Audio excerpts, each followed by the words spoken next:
Hello, and welcome to another episode of the Climate Conscious Podcast.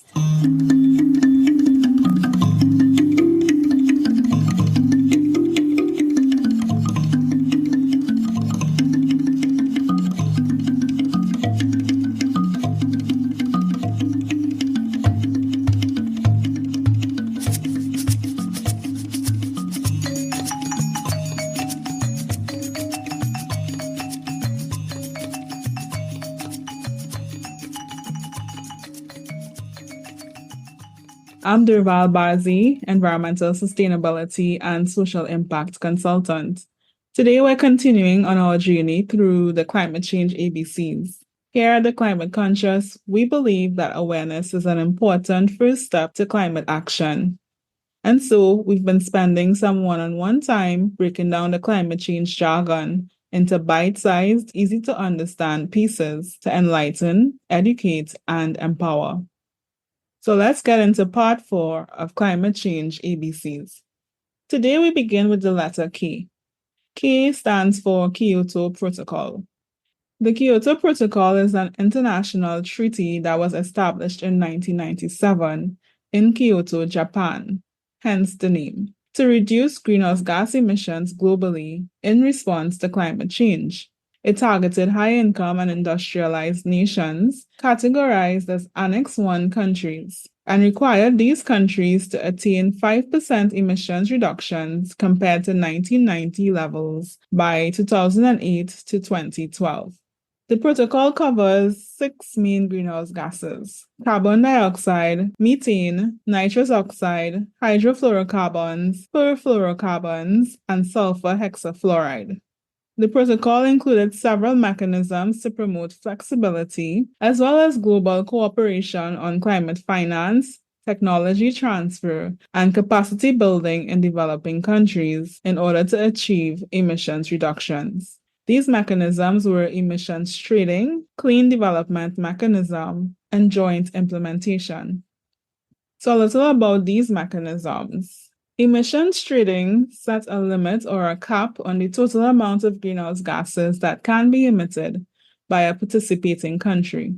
This cap is divided into emission allowances or permits, and countries that were able to reduce their emissions below their allocated allowances could then sell their excess allowances to countries that were having difficulty meeting their targets. Essentially, the allowances or permits are tradable and can be bought and sold on the market. In 2005, the European Union launched an emissions trading scheme, which covers CO2 emissions, carbon dioxide emissions from power stations, energy-intensive heavy industries, and civil aviation. So if companies emit more carbon dioxide than they have covered by emissions allowances, they face a fine of up to €100 per excess ton. The Clean Development Mechanism allowed industrialized countries to invest in emissions reduction projects in developing countries as a way to earn credits towards their own emission reduction targets. And the Joint Implementation Mechanism allowed industrialized countries to earn credits towards their emission reduction targets by investing in emission reduction or removal projects in other industrialized countries. So the main challenges with the Kyoto Protocol were that it did not impose emission reduction targets on developing countries, and this grouping included some major emitters such as China and India. And also the United States, which is a significant emitter, refused to ratify the protocol. So while some view the Kyoto Protocol as having been a failure, it did in fact lay the groundwork for the Paris Agreement, which was adopted in 2015. The lessons learned from the Kyoto Protocol informed the development of the Paris Agreement. And while the Kyoto Protocol focused solely on developed countries, the Paris Agreement involved all countries, recognizing the need for a global collaborative effort to address climate change. So K also stands for Keeling Curve. The Keeling Curve is a scientific tool that illustrates the relationship between human activities and climate change. This graph represents the concentration of carbon dioxide in the Earth's atmosphere over time, based on continuous measurements taken at a Mauna Loa Observatory in Hawaii. The Keeling Curve is named after Dr. Charles David Keeling, who began the measurements in 1958.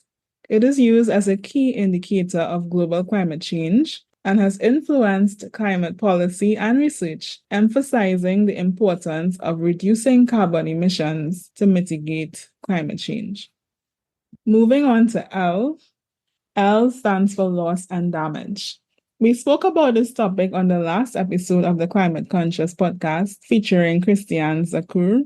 So I encourage you, if you haven't already, to please go listen to that episode to learn about loss and damage. The episode will be linked in the show notes.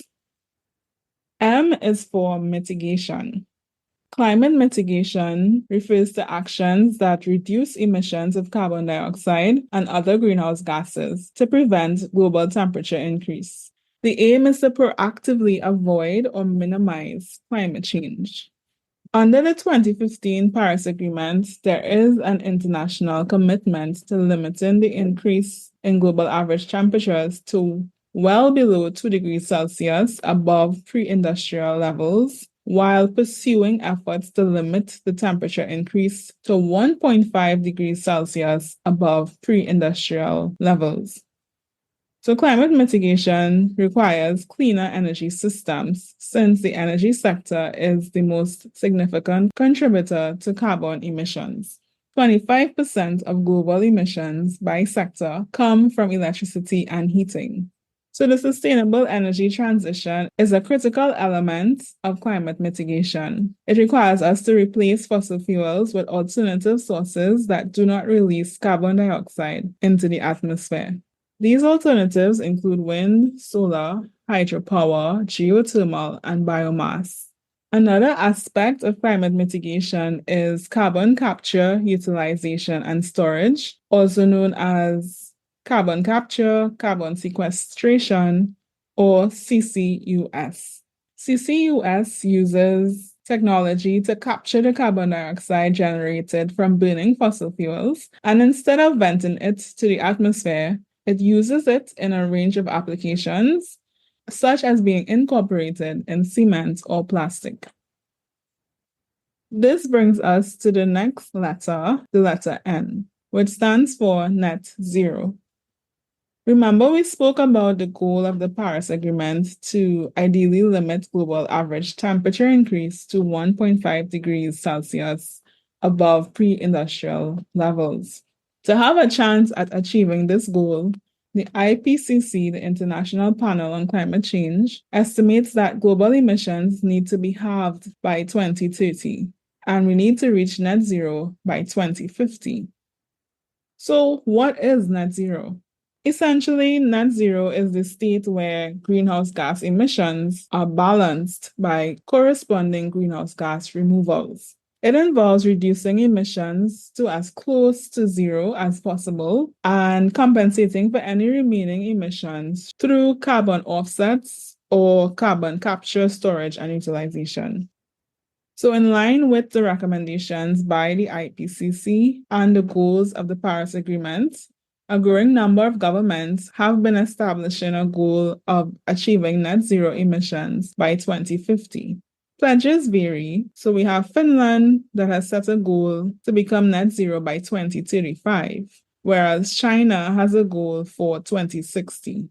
And other jurisdictions have not yet made any net zero commitments. Not only governments have made net zero pledges, the private sector has also made commitments to deep emissions reductions and developing transition plans for their operations. Even financial institutions have developed net zero transition plans as they seek to align their investments with the Paris Agreement's 1.5 degrees Celsius pathway. N is also for nature-based solutions. We touched on nature-based solutions on episode 70 featuring Dr. Deborah Villarreal Lamb. And you can find a link to that episode in the show notes. Nature-based solutions protect, manage, or restore natural ecosystems while also addressing societal challenges such as climate change. So, for example, restoring forests and wetlands, which naturally absorb and store carbon dioxide, help to remove carbon from the atmosphere as a climate mitigation strategy. Now, we would often consider tree planting as a nature-based solution. However, the World Wildlife Fund has established a criteria for actions to be considered viable nature-based climate solutions. And these are that they must address climate change and increase ecosystem functionality. Secondly, they must be science-based. They must be synergistic. They must be designed and implemented with local stakeholders and indigenous peoples. And last but not least, they must be measurable and traceable. So it's important to assess any proposed nature-based solutions against this criteria to ensure that it is in fact effective. N is also for NDCs, nationally determined contributions. These are national plans by individual countries that translate their commitments under the Paris Agreement into national targets, plans, and priorities.